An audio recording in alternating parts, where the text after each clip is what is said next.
Assalamualaikum Femirsa. Kali ini kita akan menyimak kisah tentang misteri pembangunan Candi Borobudur yang hanya bisa dilakukan oleh peradaban Nusantara. Namun sebelum itu, saya sangat berterima kasih kepada yang sudah like dan subscribe. Semoga bisa membahagiakan orang tua dan masuk surga. Tuliskan sholawat kepada Nabi kita di kolom komentar, karena sesungguhnya Allah dan malaikatnya juga bersolawat kepadanya. Kolonel James Low, seorang perwira Inggris yang bertugas di Semenanjung Malaya pada abad ke-19, menelusuri hutan-hutan di Lembah Bujang dan menemukan reruntuhan batu yang tersembunyi di balik semak belukar. Lalu, ia mulai mencatat dengan cermat setiap struktur yang ia lihat. Hasil penelitiannya mengungkap keberadaan kompleks candi yang sangat tua dengan sisa-sisa arsitektur batu bata yang tampaknya memiliki kemiripan dengan peninggalan Hindu-Buddha di Nusantara. Tetapi tidak ada catatan sejarah yang menyebutkan siapa yang membangunnya. Para arkeolog yang melanjutkan penelitiannya menemukan bahwa Lembah Bujang dahulu merupakan pelabuhan dagang besar, tempat para pedagang dari India, Tiongkok, dan Arab singgah untuk beristirahat sebelum melanjutkan perjalanan melewati Selat Malaka. Penemuan ini menimbulkan banyak pertanyaan tentang hubungan antara semenanjung ini dengan kerajaan-kerajaan maritim di Nusantara, terutama Sriwijaya yang pernah menguasai jalur perdagangan di kawasan tersebut selama berabad-abad. Meskipun reruntuhan candi di Lembah Bujang tampak sederhana dibandingkan dengan Borobudur atau Prambanan, ada indikasi bahwa kompleks ini pernah menjadi pusat keagamaan yang penting, sebagaimana dibuktikan oleh penemuan prasasti dan artefak patung Hindu-Buddha. Sayangnya, sebagian besar situs ini telah mengalami kerusakan akibat alam dan aktivitas manusia, termasuk penghancuran Candi 11 pada tahun 2013 yang memicu kemarahan para akademisi dan pecinta sejarah. Dengan semakin banyaknya ekskavasi yang dilakukan, teori-teori baru bermunculan, dan para sejarawan mulai mencari keterkaitan antara Lembah Bujang dengan peradaban lain yang lebih maju, terutama yang ada di Kepulauan Indonesia. Pada masa kejayaannya, Lembah Bujang bukan sekadar tempat ibadah, tetapi juga pelabuhan dagang yang sangat ramai, di mana kapal-kapal dari berbagai penjuru dunia berlabuh untuk menukar barang-barang seperti rotan, damar, dan kayu dengan kain, tembikar, serta rempah-rempah. Keberadaan 3 sungai besar yang bermuara ke laut menjadikan lokasi ini strategis, sebab kapal-kapal dapat berlindung dari angin muson yang kerap membuat perjalanan di lautan menjadi berbahaya. Di tengah arus perdagangan yang terus berkembang, para pedagang India membawa pengaruh budaya mereka, termasuk bahasa Sanskerta, sistem tulisan Palawa, dan ajaran agama Hindu-Buddha yang lambat laun mulai dianut oleh penduduk setempat. Bukti dari pengaruh ini terlihat pada struktur candi-candi yang masih tersisa, di mana relief dan arsitekturnya memiliki kesamaan dengan bangunan suci di India Selatan, meskipun teknik konstruksinya tampak lebih sederhana. Sementara itu, prasasti-prasasti yang ditemukan di sekitar Lembah Bujang menunjukkan adanya hubungan erat dengan kerajaan-kerajaan besar di Nusantara, terutama Sriwijaya, yang pernah mengendalikan jalur perdagangan ini selama ratusan tahun. Ketika kerajaan-kerajaan maritim saling berebut supremasi di perairan Asia Tenggara, Kedah Tua tetap bertahan sebagai pusat perdagangan dan keagamaan, meskipun perlahan-lahan kehilangan pengaruhnya akibat tekanan dari kekuatan yang lebih besar. Dengan begitu, banyaknya peninggalan yang terserak di berbagai lokasi, para peneliti semakin yakin bahwa Lembah Bujang memegang peranan penting dalam sejarah peradaban Melayu, tetapi masih banyak misteri yang belum terpecahkan mengenai siapa sebenarnya para pembangunnya. Dari sekian banyak peninggalan yang ditemukan di Lembah Bujang, prasasti Cerok Tokkun adalah salah satu yang paling menarik perhatian, karena ditulis dalam bahasa Pali dengan aksara yang mirip dengan prasasti di Nusantara, menunjukkan adanya keterkaitan budaya yang kuat. Prasasti ini mengisahkan ajaran karma dan kelahiran kembali, yang mencerminkan ajaran Buddha yang berkembang pada masa itu, serta menyebut nama seorang tokoh bernama Manikatha yang diduga sebagai seorang pelindung ajaran Buddha. Selain prasasti tersebut, ditemukan pula Mahanavika Buddha Gupta, sebuah batu bertuliskan aksara Brahmi yang diyakini berasal dari abad ke-5, mengindikasikan bahwa pelaut-pelaut Buddhis dari India mungkin pernah menetap atau berlayar melalui daerah ini. Gambar stupa kecil yang terukir pada prasasti ini menunjukkan bahwa Lembah Bujang dulunya memiliki bangunan suci yang menyerupai candi-candi di Nusantara. tetapi kebanyakan telah hancur akibat waktu dan kurangnya upaya pelestarian. Sementara itu, prasasti Kampung Sungai Mas yang ditemukan pada tahun 1920 memperlihatkan teks yang hampir identik dengan Mahanavika Buddhagupta. Semakin menguatkan dugaan bahwa kawasan ini merupakan pusat keagamaan yang memiliki hubungan erat dengan dunia luar. Dengan adanya kemiripan prasasti-prasasti ini dengan yang ditemukan di Indonesia, para ahli mulai bertanya-tanya, apakah ada pengaruh dari kerajaan-kerajaan di Nusantara dalam bangunan candi-candi di Lembah Bujang? Jika benar bahwa ada keterlibatan peradaban dari Kepulauan Indonesia dalam membangun struktur-struktur ini, maka dapat dipastikan bahwa teknologi konstruksi yang digunakan di Nusantara jauh lebih maju dibandingkan yang ada di Semenanjung Malaya pada masa itu. Di bawah terik matahari abad ke-7, kapal-kapal Sriwijaya berlayar di sepanjang Selat Malaka, membawa biksu, pedagang, dan utusan kerajaan menandai awal dominasi maritim mereka atas jalur perdagangan utama Asia Tenggara. Seorang Panglima Sriwijaya dalam balutan baju besi keemasan berdiri di dermaga Lembah Bujang, menatap kompleks candi yang megah, lalu berkata dengan suara lantang kepada para pengikutnya, "Inilah tanah yang kini berada di bawah Panji Sriwijaya, bukan sekadar taklukan, tetapi bagian dari peradaban kita." Di sisi lain, seorang pemahat lokal dengan tangan berdebu dari pahatan batu menatap relief yang sedang dikerjakannya dan berbisik kepada muridnya, "Lihatlah, kini kita harus mengukir ajaran baru, seperti yang mereka bawa dari seberang lautan." Para biksu dari Sriwijaya mulai menyebarkan ajaran Buddha Mahayana, menggantikan sebagian besar ritual Hindu yang sebelumnya mengakar kuat di Lembah Bujang, sementara prasasti-prasasti dalam aksara Pallava mulai terpahat di batu-batu candi. Di dalam sebuah aula besar yang diterangi cahaya obor, seorang penasihat kerajaan berbicara di hadapan Raja Sriwijaya. "Tuanku, Lembah Bujang kini menjadi bagian dari jalur ziarah menuju Nalanda. Mereka tak hanya berdagang, tetapi juga belajar dan mengajarkan bijaksanaan." Namun, tak semua menerima perubahan ini dengan tangan terbuka. Seorang petinggi lokal yang kehilangan pengaruhnya mengepalkan tangan di depan gerbang candi dan berkata geram kepada pengikutnya, "Dulu kita tuan di tanah ini, sekarang kita hanya pelayan di negeri sendiri." Berabad-abad kemudian ketika para arkeolog menemukan jejak-jejak pengaruh Sriwijaya di reruntuhan Lembah Bujang, seorang sejarawan muda menatap pahatan usang di sebuah batu dan berbisik kepada dirinya sendiri, "Mandil Fet Mentulsulkan peradaban ini. Mereka hanya membentuknya kembali dengan tazi yang berbeda." Tahun 1225, pasukan kerajaan Chola dari India Selatan berlayar melintasi lautan, menyerang pelabuhan-pelabuhan penting Nusantara, termasuk Sriwijaya, lalu menghancurkan pusat-pusat peradaban yang menjadi lawan dagang mereka. Di Lembah Bujang, serangan ini datang tanpa peringatan. Kapal-kapal Chola berlabuh di muara sungai, dan ribuan prajurit turun dengan senjata tajam, membakar gudang-gudang dagang, serta menghancurkan bangunan-bangunan suci. Seorang pendeta tua bernama Bhadran menyaksikan patung-patung dewa ditumbangkan dan candi-candi diratakan, lalu berbisik kepada muridnya, "Dewa-dewa kita tidak melawan, Nakula, tapi ingatlah, kehancuran selalu melahirkan sesuatu yang baru."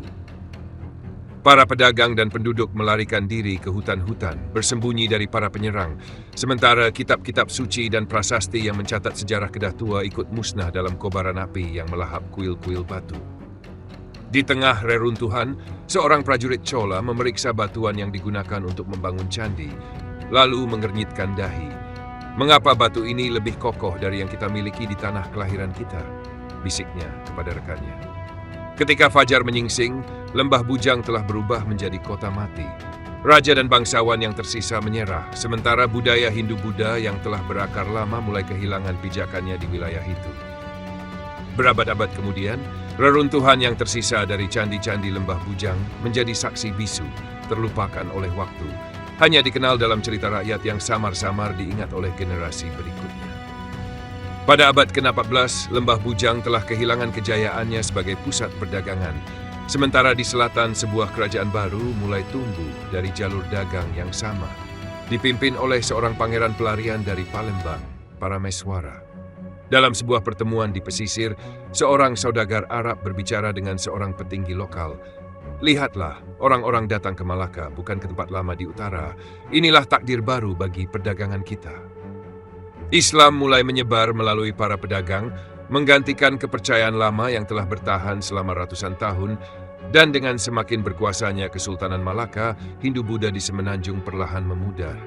Seorang biksu tua yang masih bertahan di reruntuhan Lembah Bujang berbicara kepada muridnya, "Ini bukan akhir, melainkan perubahan. Seperti gelombang yang datang dan pergi, kepercayaan pun berganti." Para sejarawan kemudian menemukan bahwa banyak penduduk asli yang dahulu menganut ajaran Hindu-Buddha akhirnya masuk Islam, tetapi beberapa unsur budaya lama tetap tersisa dalam adat dan ritual mereka. Dalam dokumen-dokumen Kesultanan Malaka, hampir tidak ada catatan tentang Lembah Bujang, seolah-olah kerajaan besar itu ingin menghapus jejak masa lalu dan membangun sejarah baru tanpa menoleh ke belakang. Ketika Malaka tumbuh menjadi kekuatan maritim yang menguasai jalur perdagangan, Lembah Bujang benar-benar dilupakan, terkubur oleh waktu, dan hanya tertinggal reruntuhan yang menjadi misteri bagi generasi yang datang kemudian. Ratusan tahun setelah Lembah Bujang runtuh, di Pulau Jawa berdiri sebuah mahakarya yang menantang waktu, Candi Borobudur, struktur batu raksasa yang dibangun tanpa semen, kokoh bertahan melawan gempa dan erosi. Seorang arkeolog muda dari Malaysia yang sedang meneliti Borobudur berdiri di depan reliefnya, lalu berkata kepada rekannya, "Teknik ini bukan sekadar batu disusun. Ada ilmu geometri yang luar biasa di dalamnya." Borobudur dibangun dengan sistem interlocking yang unik. Batu-batunya dipahat dengan presisi hingga saling mengunci satu sama lain. Berbeda dengan candi-candi di Lembah Bujang yang lebih sederhana dan mudah runtuh. Dalam sebuah forum akademik, seorang profesor dari Malaysia berdebat dengan koleganya dari Indonesia. Jika Borobudur bisa bertahan selama 1000 tahun, mengapa candi di Malaysia begitu mudah hancur? Seorang arsitek dari Indonesia menjawab sambil tersenyum, "Karena Borobudur bukan sekadar bangunan. Ia adalah perpaduan ilmu teknik, agama, dan kosmologi yang hanya bisa dibuat oleh peradaban dengan tingkat pengetahuan yang jauh lebih tinggi." Di sisi lain, beberapa sejarawan mulai mengajukan teori bahwa teknik pembangunan Borobudur mungkin berasal dari peradaban yang lebih tua, mungkin bahkan dari pengaruh luar yang telah lama hilang dalam sejarah. Misteri terbesar tetap belum terpecahkan. Siapa sebenarnya para arsitek Borobudur? Dan bagaimana mereka bisa menciptakan struktur sebesar itu dengan teknologi yang masih menjadi tanda tanya hingga kini?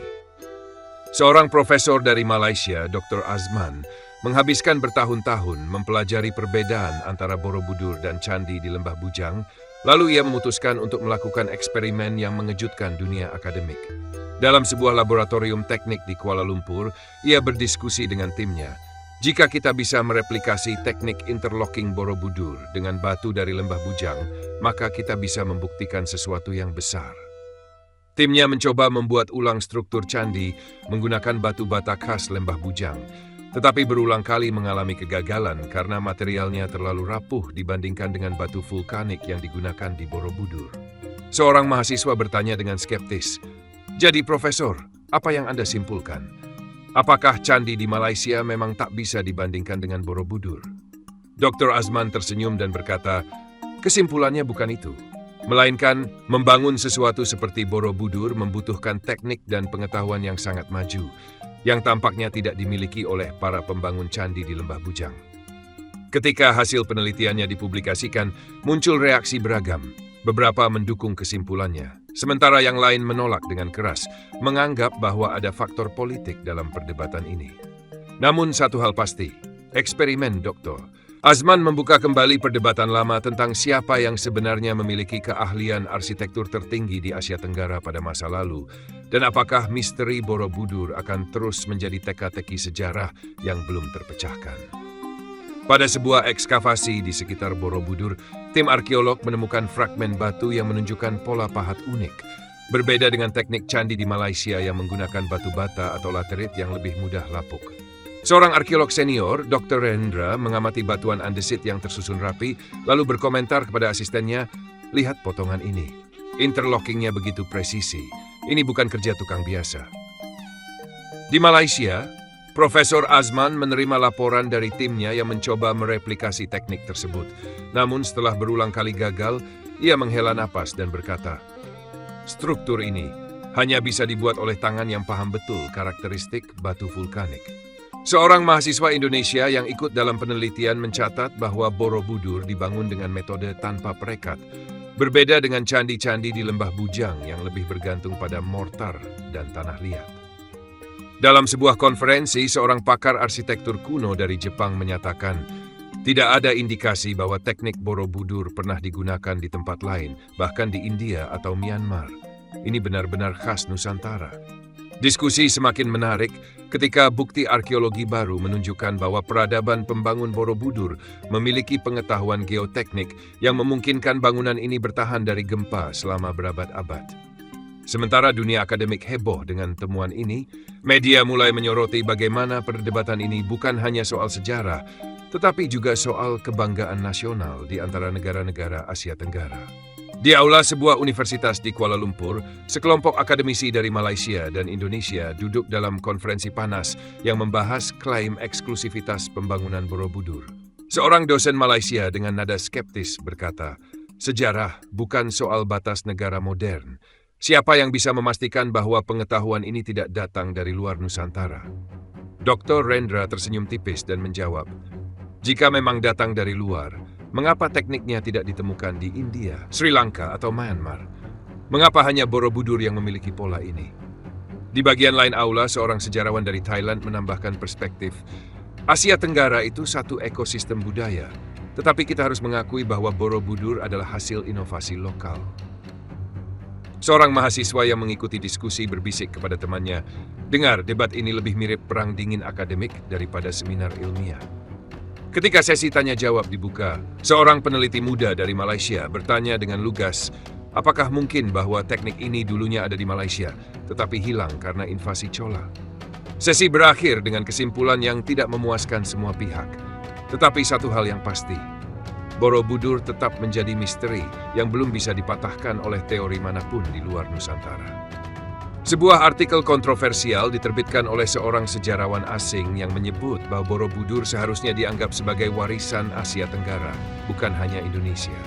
Di sebuah ruang pertemuan tertutup, beberapa akademisi Malaysia membahas kemungkinan bahwa Borobudur mungkin dibangun oleh migran dari luar Jawa, memicu polemik baru di dunia arkeologi. Dalam sebuah wawancara televisi, Profesor Azman berbicara dengan hati-hati, "Saya tidak menolak kemungkinan pengaruh luar, tetapi kita harus jujur mengakui bahwa teknik konstruksinya unik dan khas Jawa." Di Jakarta, Dr. Rendra menanggapi klaim tersebut dengan tegas. Narasi ini berbahaya, karena jika kita mengikuti logika ini, semua peradaban bisa diklaim oleh pihak lain. Di media sosial, debat antara netizen Indonesia dan Malaysia semakin panas, dengan beberapa pihak menuding bahwa ada agenda politik di balik narasi klaim warisan bersama ini. Seorang mahasiswa sejarah dari Indonesia menulis esai yang viral, "Borobudur bukan sekadar monumen, tetapi juga simbol identitas, dan klaim bahwa ini bukan milik Indonesia sama saja dengan menghapus sejarah lokal." Sementara itu, di balik layar, beberapa pihak mulai menggalang dukungan akademik untuk mendukung atau membantah klaim ini, membuat batas antara ilmu pengetahuan dan politik semakin kabur. Tim peneliti dari Indonesia dan beberapa ilmuwan internasional mulai menggunakan teknologi LIDAR untuk memetakan struktur Borobudur secara lebih mendalam. Seorang pakar geoteknik menjelaskan dalam sebuah seminar, hasil LIDAR menunjukkan bahwa fondasi Borobudur disesuaikan dengan kontur tanah, sesuatu yang sangat jarang dilakukan di luar Nusantara. Di laboratorium arkeologi, pemindaian 3D dilakukan pada batu andesit yang digunakan dalam konstruksi, mengungkapkan pola pemahatan yang tidak ditemukan di tempat lain. Profesor Azman yang skeptis akhirnya mengakui dalam sebuah wawancara, jika kita mengikuti bukti, maka tidak ada alasan untuk meragukan bahwa Borobudur memang hasil teknik yang khas Indonesia. Seorang mahasiswa yang menonton presentasi itu berbisik kepada rekannya, "Lihat, bahkan profesor mereka mulai menerima kenyataan." Meskipun bukti semakin kuat, perdebatan tidak langsung mereda, karena masih ada kelompok yang berusaha mencari celah untuk menghubungkan Borobudur dengan budaya lain di luar Nusantara. Namun, dengan semakin banyaknya data yang mendukung teori bahwa Borobudur hanya bisa dibangun dengan metode lokal, akhirnya konsensus mulai terbentuk. Monumen ini adalah puncak pencapaian arsitektur Indonesia yang tidak bisa disangkal oleh teori manapun. Di Laboratorium Penelitian Arkeologi Universitas Malaya, Profesor Azman berdiri di depan timnya menatap replika miniatur candi yang dibuat dengan teknik khas Lembah Bujang. Namun hasilnya terlihat jauh lebih rapuh dibandingkan Borobudur. Seorang asisten muda, Faris, mencoba menyusun batu laterit menggunakan perekat tanah liat dan berkata, "Profesor, struktur ini bahkan tidak bisa menopang beban berat. Bagaimana mungkin teknik ini bisa digunakan di Borobudur?" Profesor Azman menghela napas panjang, mengusap dahinya yang berkeringat, lalu menjawab lirih, "Saya pikir kita semua sudah tahu jawabannya, Faris, tapi kita harus menyelesaikan eksperimen ini." Setelah beberapa kali percobaan dengan variasi metode, setiap model candi yang dibangun menggunakan teknik lembah bujang selalu mengalami retakan atau runtuh sebelum mencapai ketinggian optimal. Seorang peneliti tamu dari Jepang yang mengamati percobaan itu berkomentar, "Teknik Borobudur memiliki sistem interlocking yang bahkan lebih maju daripada candi-candi di India. Ini bukan sekadar soal material, tetapi juga perhitungan geometri yang sangat presisi." Dalam diskusi malam itu, beberapa mahasiswa yang hadir mulai berbisik di antara mereka. Kalau eksperimen ini gagal lagi, berarti profesor harus mengakui sesuatu yang sulit bagi banyak orang di sini. Saat fajar menyingsing keesokan harinya, tim akhirnya sepakat bahwa Borobudur tidak mungkin dibangun dengan metode yang tersedia di luar Nusantara, mengarah pada kesimpulan yang tak terelakkan. Dalam konferensi ilmiah yang dihadiri berbagai akademisi dari Asia Tenggara, Profesor Azman berdiri di podium, menatap layar yang menampilkan hasil eksperimennya, lalu dengan suara mantap berkata, "Setelah bertahun-tahun penelitian, saya harus mengakui sesuatu yang penting." Ruangan menjadi hening saat ia melanjutkan, "Borobudur adalah pencapaian yang hanya mungkin dilakukan oleh peradaban Indonesia, dengan teknik dan sumber daya yang tidak ditemukan di tempat lain." Dr. Rendra yang hadir di barisan depan tersenyum tipis dan berbisik kepada koleganya. Akhirnya, bukti berbicara lebih keras daripada spekulasi. Seorang mahasiswa Malaysia yang selama ini mendukung teori alternatif menundukkan kepala dan bergumam, "Jadi, semua ini sudah jelas sekarang, tak ada lagi alasan untuk menyangkalnya." Dalam sesi tanya-jawab, seorang jurnalis bertanya tajam, "Profesor, apakah ini berarti bahwa perdebatan tentang asal-usul teknik Borobudur akhirnya selesai?"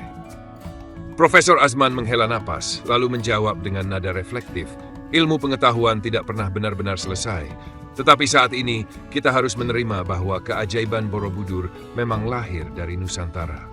Sementara tepuk tangan menggema di aula, dunia akademik akhirnya mencapai kesepakatan, dan pencarian panjang untuk membuktikan keunikan Borobudur pun berakhir. Di tengah kemegahan Borobudur yang disinari mentari pagi, seorang sejarawan muda berjalan di antara relief yang menceritakan kisah-kisah Buddha sambil mengingat betapa panjang perjalanan penelitian ini. Seorang pemandu wisata berkata kepada kelompok pengunjung, "Candi ini bukan sekadar batu bertumpuk. Ini adalah warisan, identitas, dan bukti bahwa Nusantara pernah menjadi pusat keilmuan dunia." Seorang turis asing yang mendengarkan bertanya penasaran, "Jadi, dengan segala perdebatan yang ada, apa yang membuat Borobudur begitu istimewa dibandingkan candi lain di Asia?" Seorang arkeolog lokal yang ikut dalam tur menjawab dengan penuh kebanggaan. Bukan hanya tekniknya yang unik, tetapi juga ketahanan strukturnya. Bahkan setelah gempa dan letusan gunung berulang kali, Borobudur tetap berdiri kokoh. Di tempat lain, di sebuah perpustakaan universitas, seorang mahasiswa membaca jurnal terbaru yang merangkum seluruh penelitian ini dan berpikir dalam hati, sejarah memang bisa diperdebatkan, tetapi warisan ini akan selalu berbicara untuk dirinya sendiri. Di layar televisi, sebuah dokumenter internasional menayangkan kesimpulan dari penelitian ini dengan narasi yang menegaskan, Borobudur bukan sekadar monumen, melainkan simbol kejayaan arsitektur yang tak tergantikan. Sementara itu, di kaki Borobudur, seorang biksu tua menutup matanya dalam meditasi, membiarkan angin yang berhembus lembut membawa kisah peradaban besar ini ke masa depan.